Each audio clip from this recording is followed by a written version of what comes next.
Football বিশ্বের সবচেয়ে মর্যাদাপূর্ণ ট্রফি জয়ের লড়াই এবার 3 দেশে, যার চূড়ান্ত গন্তব্য নিউ ইয়র্কে। বিশ্বমঞ্চের এই মহা উন্মাদনার প্রতিটি মুহূর্তের রোমাঞ্চ ও ম্যাচের খবরাখবর আপনাদের কাছে পৌঁছে দিতে যমুনা টেলিভিশনের বিশেষ আয়োজন road two new York.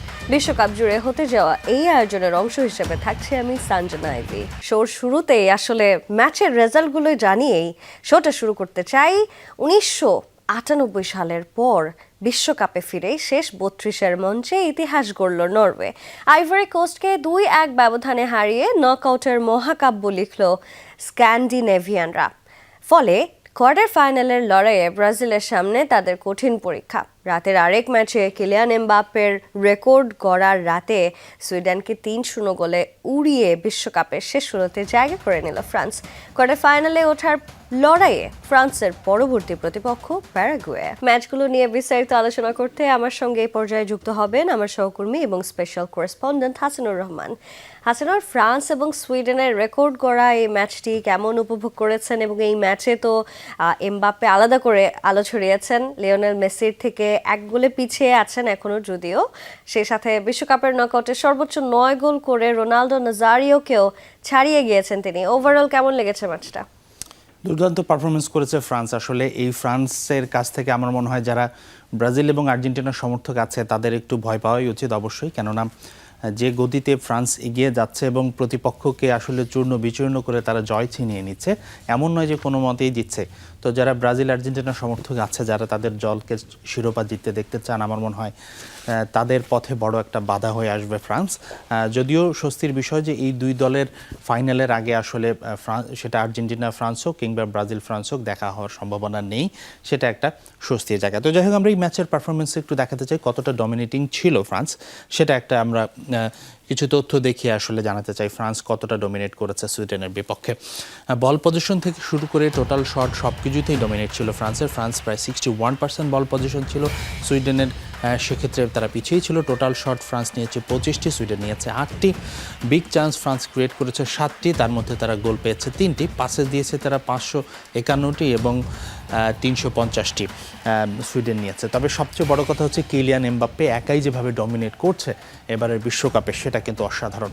Lionel মেসির চেয়ে 1 গোল পিছিয়ে মাত্র নিজের 3য় বিশ্বকাপ খেলছেন, মেসি কিন্তু 6ষ্ঠ বিশ্বকাপ খেলছেন, সেটা মাথায় রাখতে হবে। এমবাপ্পের পারফরমেন্স একটু দেখাতে চাই।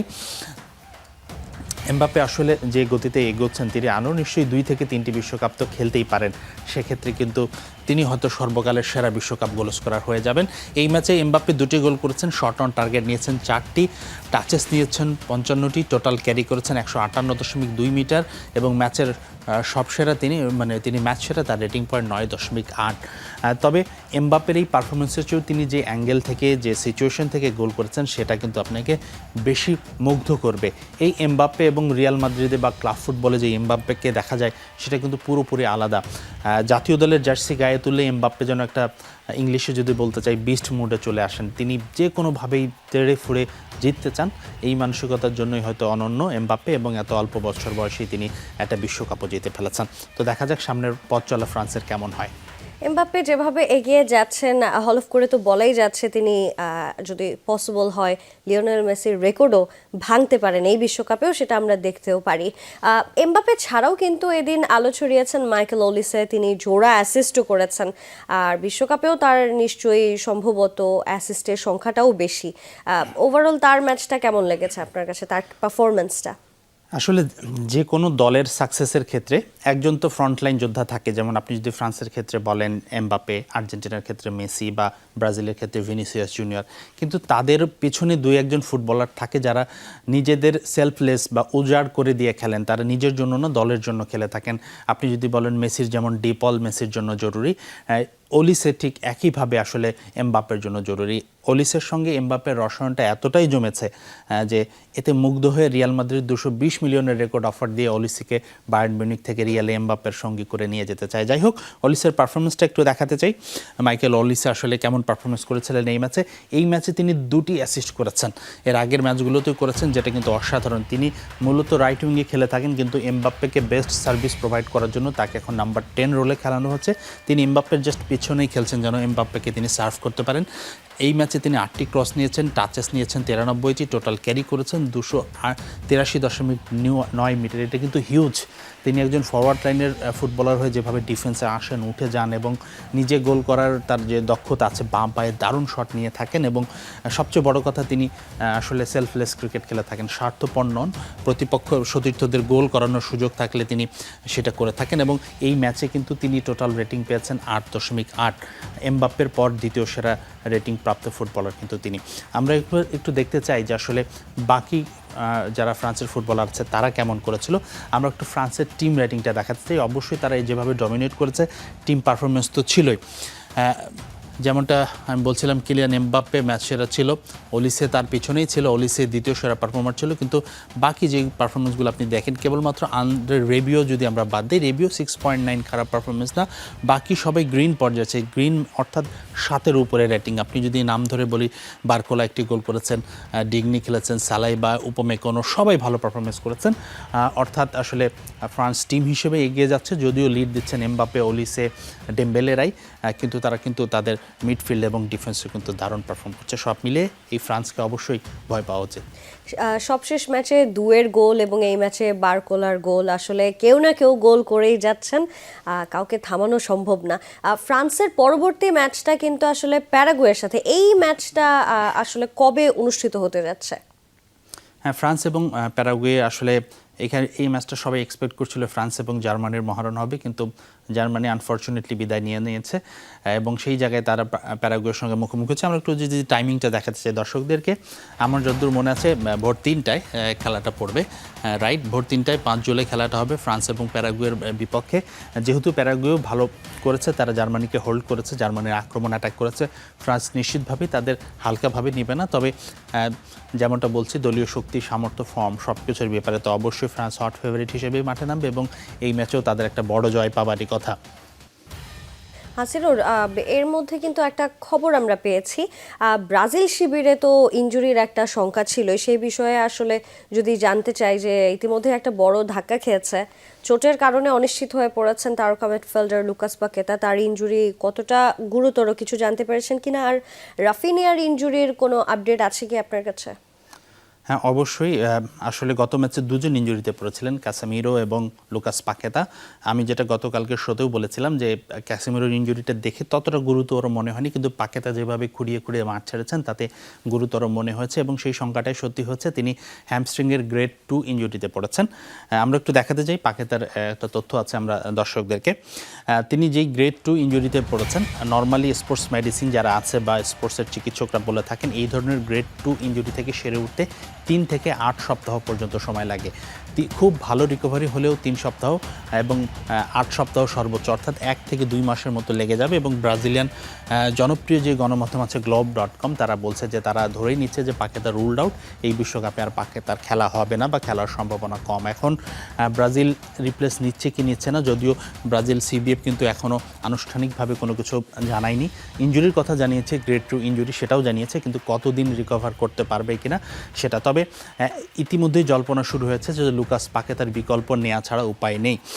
ফিফার যে নিয়ম আছে যে আসলে প্রাথমিক যে স্কোয়াড ঘোষণা করা হয় সেখান থেকে আসলে রিপ্লেস নিতে হয়। যদি ইনকেস আমরা ধরে নিচ্ছি যে পাকেতার রিপ্লেস যদি নেওয়া হয়, যুক্তির খাতিরে আমরা আলোচনা করছি, যেটা বললাম যে সিবিএফ অর্থাৎ ব্রাজিল ফুটবল ফেডারেশন কিন্তু এখনও জানায়নি। আমাদের হাতে আরও কিছু ছবি আছে, একটু দেখাতে চাই। এটা হলো ব্রাজিলের প্রাথমিক স্কোয়াড।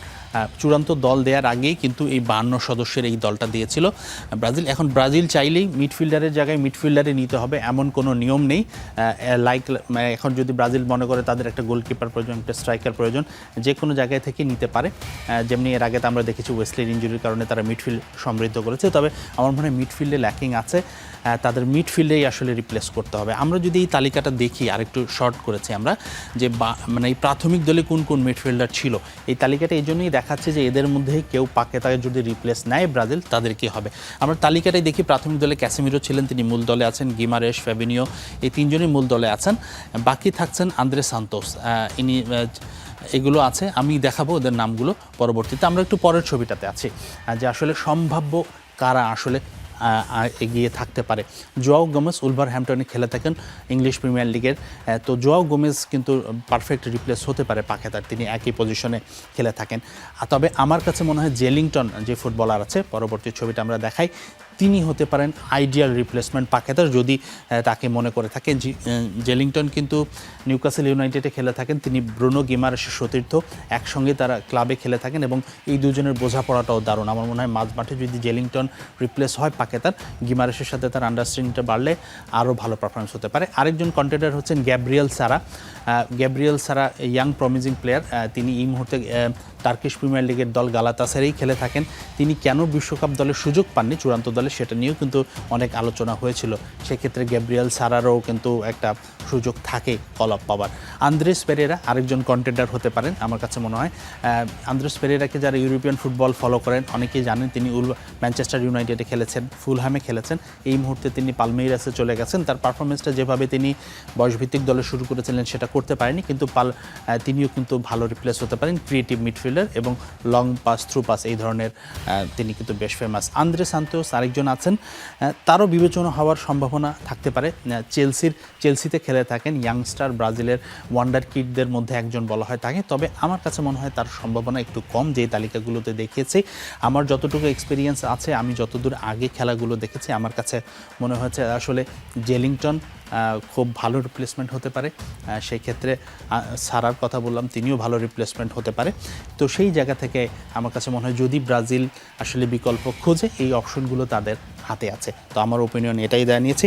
আরেকটি বিষয় জানতে চাওয়া হয়েছিল, সেটা হলো রাফিনিয়ার কী অবস্থা।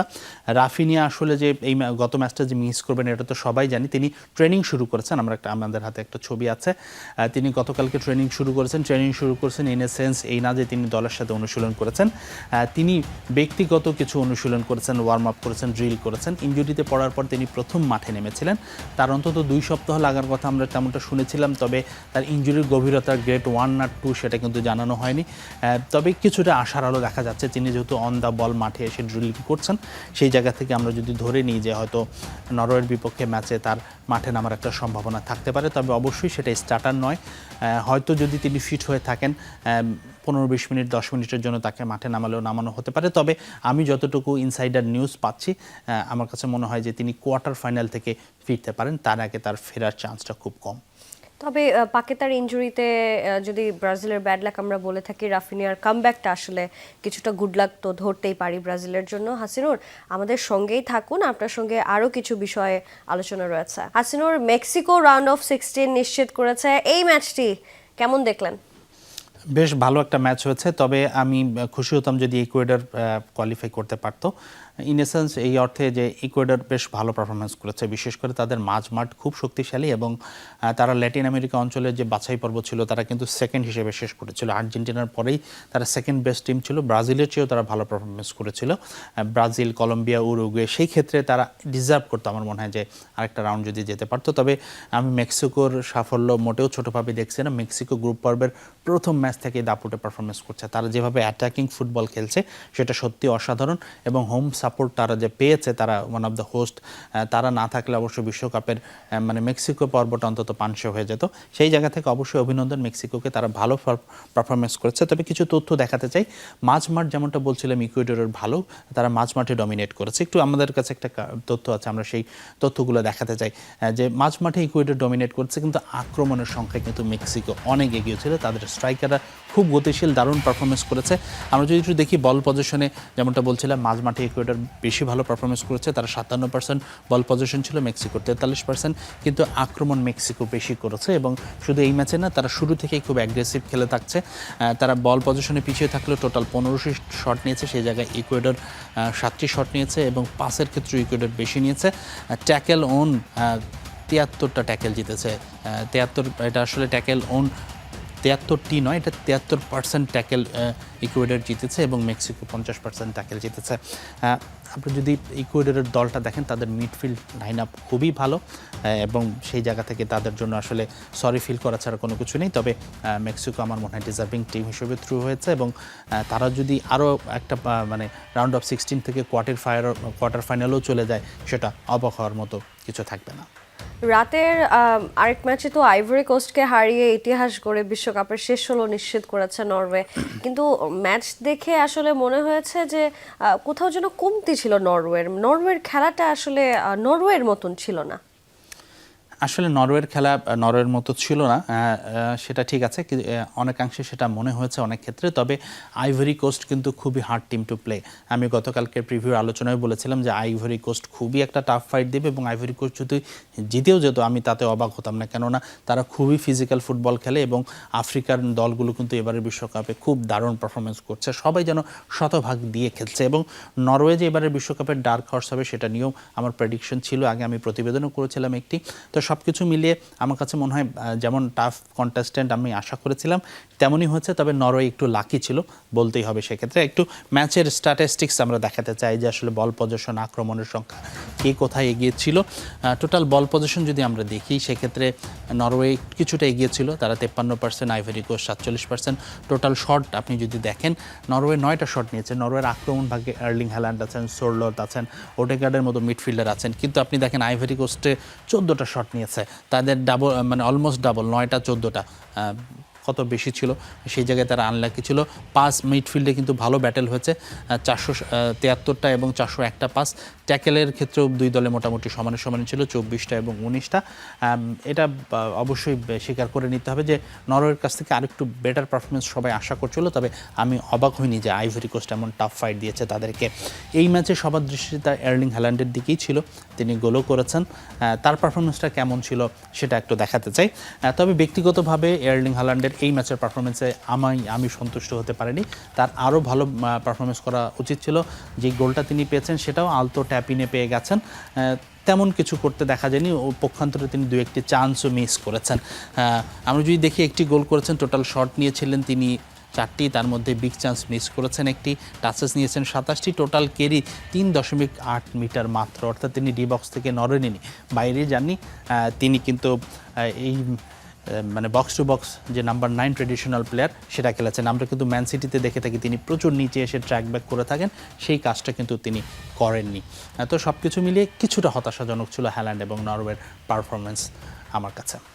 নরওয়ে তো রাউন্ড অফ 16 নিশ্চিত করেছে, তার মানে ব্রাজিলকে প্রতিপক্ষ হিসেবে পেয়েছে তারা কোয়ার্টার ফাইনালে। এই বিগ ম্যাচটি আসলে কবে অনুষ্ঠিত হতে যাচ্ছে, আর নরওয়ে কতটুকু শক্তিশালী দল হিসেবে গণ্য হবে ব্রাজিলের কাছে? অবশ্যই খুবই শক্তিশালী দল হিসেবে ব্রাজিলের কাছে গণ্য হবে। ব্রাজিল কেন, যে কোনো দলের বিপক্ষেই Norway one of the best team এবারের বিশ্বকাপে। তারা বিশ্বকাপ বাছাই পর্বে 8টি ম্যাচ খেলেছিল ইউরোপিয়ান অঞ্চলে, 8টিতেই জিতেছে। তারা এই 8 ম্যাচে 33টি গোল করেছিল, যেটা স্পেন, ফ্রান্স, জার্মানি সবগুলো দলের চেয়ে তারা ইউরোপিয়ান জোনে বেশি গোল করেছিল। তো নরওয়েকে খাটো করে দেখার কোনো সুযোগ নেই। ব্রাজিলকে টাফ ফাইট দিতে হবে। জাপানের সময় যেমন কঠিন একটা ম্যাচ হচ্ছে, সেই ধরনের একটা ম্যাচ আমি এক্সপেক্ট করব।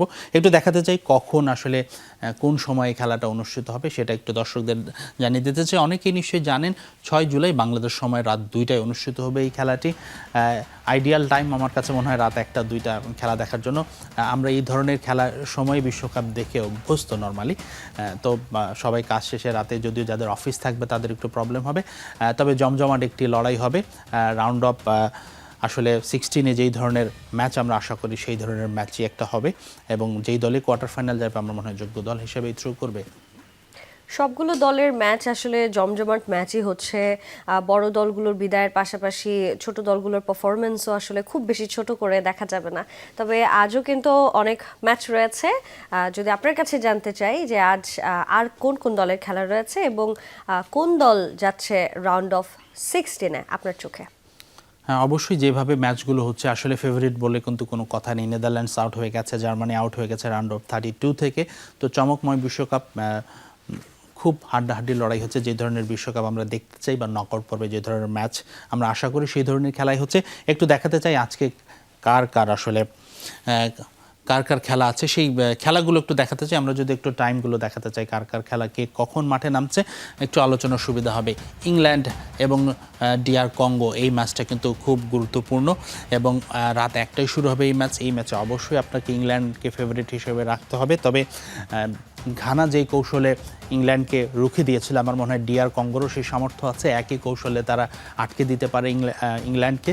পর্তুগালের বিপক্ষে কঙ্গো যে ধরনের পারফরমেন্স বা যে ধরনের ব্লু প্রিন্ট নিয়ে তারা মাঠে নেমেছিল, তারা যদি সেই পারফরমেন্সটা তারা এক্সিকিউট করতে পারে, একই ধরনের পারফরমেন্স করতে পারে, আমার মনে হয় কঙ্গো কিন্তু ইংল্যান্ডকে টাফ টাইম দেবে। বেলজিয়াম এবং সেনেগালের খেলা আছে রাত 2টায়। এই ম্যাচটাও কিন্তু সুপার কন্টেস্টের একটা ম্যাচ হবে, হাড্ডাহাড্ডি লড়াই হবে। নামের বিচারে, তারকার বিচারে অবশ্যই আপনাকে বেলজিয়ামকে কিছুটা এগিয়ে রাখতে হবে, তবে আমার কাছে মনে হয় সেনেগালও যদি জিতে যায় আমি মোটেও অবাক হব না। সাদিও মানের দল অসাধারণ পারফরমেন্স করছে। যুক্তরাষ্ট্র বসনিয়ার ম্যাচে অবশ্যই যুক্তরাষ্ট্র হট ফেভারিট। এটা সকাল 6টায় অনুষ্ঠিত হবে ম্যাচটি, এবং যেভাবে যুক্তরাষ্ট্র এবারের বিশ্বকাপে পারফরমেন্স করছে আমার কাছে মনে হয় তারা একটা সারপ্রাইজ প্যাকেজ হিসেবেও আছে। অনেকেই যুক্তরাষ্ট্রকে ডার্ক হর্সও বলছে। দেখা যাক তাদের এই স্ট্যান্ডিং যে মানে অসাধারণ যে রানটা আছে তারা কত দূর আসলে গিয়ে থামে। তো আমার কাছে মনে হয় এই ম্যাচে যুক্তরাষ্ট্র ফেভারিট। হাসিনুর, অনেক ধন্যবাদ আমাদের সঙ্গে যুক্ত হওয়ার জন্য। ইউরোর পর তো আমাদের হারাতেই পারেনি, তাহলে ফ্রান্স আমাদের চেয়ে ভালো দল হয় কি করে? ফরাসিদের দাপটকে এভাবেই এক তুড়িতে উড়িয়ে দিলেন স্পেনের 18 বছরের তরুণ সেন্সেশন লামিন ইয়ামাল। মাঠের পারফরমেন্সে কিলিয়ান এমবাপ্পেরা আকাশে উড়লেও ইয়ামাল মনে করিয়ে দিলেন পরিসংখ্যান। নিজ নিজ ম্যাচগুলোতে জয় পেলে সেমির মঞ্চে মুখোমুখি হতে পারে এই দুই জায়ান্ট।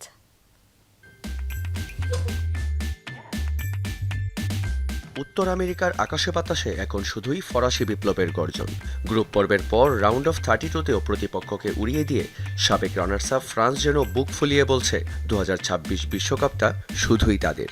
কিন্তু ফরাসিদের এই দাপটকে স্রেফ তুড়ি মেরে উড়িয়ে দিলেন এক 18 বছরের তরুণ সেন্সেশন লামিন ইয়ামাল।